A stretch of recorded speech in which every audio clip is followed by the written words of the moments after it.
अलायुधा का मित्रत्व, अलम्बुश के साथ गठबंधन। महाभारत के राक्षस योद्धाओं में अलायुधा और अलम्बुश का नाम विशेष रूप से प्रसिद्ध है। अगर ये चैनल आपको अच्छा लगे तो प्लीज लाइक और सब्सक्राइब करें। दोनों ही राक्षस कुल के वीर और मायावी शक्तियों से संपन्न योद्धा थे। उनका जन्म असुर वंश में हुआ था और बचपन से ही उनमें युद्ध कौशल, माया रचना तथा अत्यधिक बल का अद्भुत संयोजन था। इन्हीं समान गुणों के कारण दोनों के बीच गहरी मित्रता पनपी। वे एक दूसरे के न केवल सहयोगी बल्कि युद्ध में सहयोद्धा भी थे। अलम्बुश और अलायुधा दोनों ने कई बार मिलकर देवताओं और मनुष्यों के विरुद्ध युद्ध लड़ा था। जब महाभारत का महायुद्ध आरंभ हुआ तब कौरवों ने राक्षसों की सहायता मांगी। इस अवसर पर दोनों मित्र अलायुधा और अलम्बुश ने दुर्योधन के पक्ष में शामिल होकर कौरव सेना की शक्ति को कई गुना बढ़ा दिया।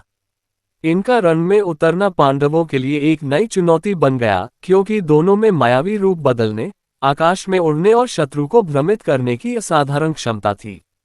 वीडियो अच्छी लगे तो प्लीज लाइक और कमेंट करें। अलम्बुश ने अपनी माया से पांडवों की सेना में आतंक फैलाया, जबकि अलायुधा ने अपने भयंकर रूप और बल से कई योद्धाओं का संहार किया। कहा जाता है कि जब भी इनमें से कोई संकट में पड़ता, दूसरा तुरंत उसकी सहायता के लिए उपस्थित हो जाता था।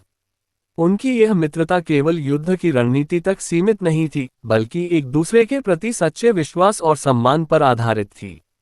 हालांकि धर्म की शक्ति के आगे अंततः इन दोनों राक्षस मित्रों की माया टिक नहीं सकी। घटोत्कच ने रणभूमि में दोनों को परास्त कर दिया, लेकिन उनकी मित्रता और संयुक्त सामरिक शक्ति की कथा आज भी महाभारत के युद्ध इतिहास में अमर है, जो दिखाती है कि सच्ची मित्रता युद्धभूमि में भी अटूट रहती है।